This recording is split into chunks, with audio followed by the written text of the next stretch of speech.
Good day, everybody. This is Etienne Marceau, Pursuit the Sports Inquirer, and thank you for watching or listening to this latest edition of Fighting Peaches. We're going to be featuring James Madison football head coach Bob Chesney. We were able to speak with him exclusively at the 2025 Sun Belt Media Days in New Orleans earlier this summer. So we're very happy to have had him join our show on this, as mentioned, on this edition of the Fighting Peaches. Before we get to Bob, as always, to follow everything that we do, head to the mothership, to sportsinquirer.net, premier site for news and notes in the world of sports. You can also head to our social media platforms on Twitter/X, Instagram, and Facebook. Just look us up under Etienne Marceau or the Sports Inquirer. And finally, make sure you like, share, and subscribe to our audio and video hosts, which include YouTube, SoundCloud, Spotify, and more. As I mentioned, we were able to catch up with Bob Chesney, the head coach of James Madison football. He's entering his second year with the program, and we just delved into what the Dukes have coming up for this upcoming year. Enjoy. Bob Chesney, head coach of James Madison football.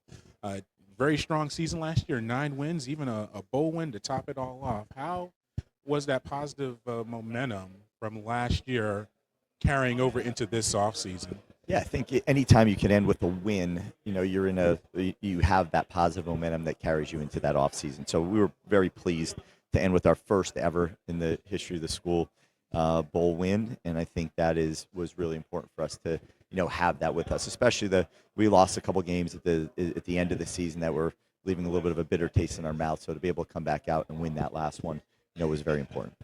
Yeah, and this time last year, you were first year with the program, and how does the comfort level now? How do you feel now differently in 2025 than this time last year? Yeah, a lot different. As far as your coaching staff is concerned, as far as the players on your team is concerned, as far as just overall the amount of people that touch this program. You actually have worked with a lot of them for a year now, and I think that's really, really important.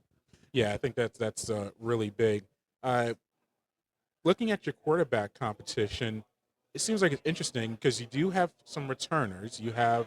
Uh, you have Alanza Barnett. Looks like he's returning from injury, but you obviously brought some guys in as well. How has that competition been going, and how have you handled it? Yeah, it's been going well. Alonzo's not fully cleared just yet, so Yeah, so it's one of those things that a lot of guys are getting a lot of reps. So is he, though. He steps in, and there's a lot that he can do.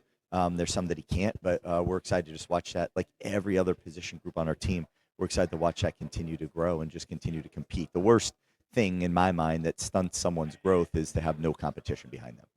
do you think is he cleared, or so how's that Yeah, work? he will be cleared for sure. Okay, so this has been a time, yeah, for some of the other guys to get time because before you open fall camp.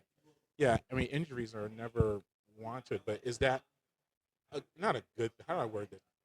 Obviously, fully healthy, he's the incumbent, is a guy that you want to have in there. But is this beneficial for the other guys to get some opportunity? Yeah, I think so. I think that you hate to see him miss reps, though. And but at the same point in time, you don't know how the season's going to play out. And I think back to even the COVID days where you had a moment where you thought you had your team, and all of a sudden there are four guys not playing, and a guy that never thought he would play would be playing. We all know this is a physical game, and injuries happen. So to be able to have depth is a crucial part of any team that wants to be good, right? They can't just rely on one guy in one position. And I think we find ourselves with depth in a lot of other positions as well. Yeah, and how big is that guy like Pat McMurtry, who was named for all team preseason all conference upperclassman lineman graduate? Yeah, not only preseason, but he was the only first team All Sun Belt player to return to his team from the year before. So it's a big deal. He's a phenomenal football player, tough as they come, patient, smart, intelligent, seen all of it. At this point in time, he's on year 7 and just a guy that I know has a huge future in this sport, not just at the collegiate level. Yeah, and then defensively, you got Trent Hendrick and a lot of other he brought to the media day festivities, as well as some other guys. What about that defensive unit, and yeah, specifically Trent, and just why you brought him here and what he brings to the team? Well, Trent is the ultimate competitor. This guy goes out every single day and just competes as hard or harder than everybody else on the team. And not only does he do that, he brings other people with him. And I think that's an important thing as I look at it, is just what he's been able to do and how he's been able to lead and also motivate and lead others so that they could become the best version of themselves. That's what's been most impressive about Trent. Yeah, we mentioned preseason, picked to finish first in the conference, or at least in the Eastern Division.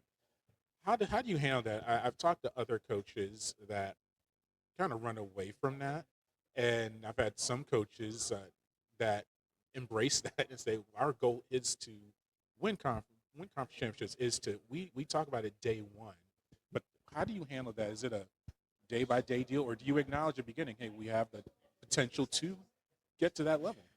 Well, we have a belief that we would like to be there and that we know that we can get there. But ultimately, wherever we're voted, to me, that's actually irrelevant, right? Because whatever the expectations of the outside world have for this team, ours on the internal are much higher. And I think that's something that we understand and then build our standards around that and make sure we hold each other accountable every single day to those standards so that we could actually actualize, what those ultimate goals, are. Yeah, absolutely. And once again, we are here with Coach Chesney from James Madison Football. We got a few minutes here left. A favorite stadium that you have coached in, besides obviously your current home in James Madison? I really liked the UNC game last year, and coaching in that stadium was phenomenal. I thought that was a great place to play, and obviously the outcome favored us. So there'll be fond memories there. North Carolina. Okay. Uh, your your favorite high school recruit that you were able to sign, and that could be any criteria. Maybe someone who started off maybe not highly regarded, turned out great, or maybe Yeah. there's a funny story or Yeah.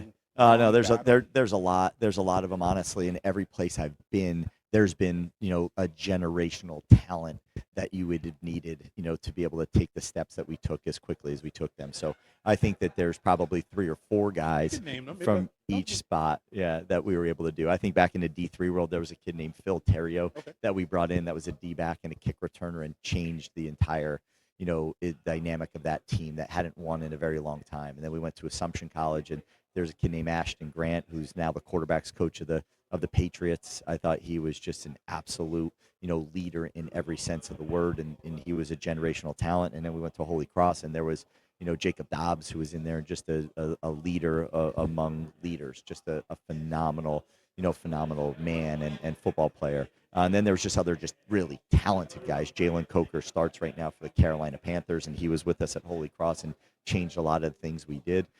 Going back to Assumption, Deontay Harris was a kid that was a All-Pro kick returner, for the Saints in his first year as a rookie, and now is with the Ravens. So there was a lot of guys that changed cultures and changed cultures, and there's a lot of guys that changed talent.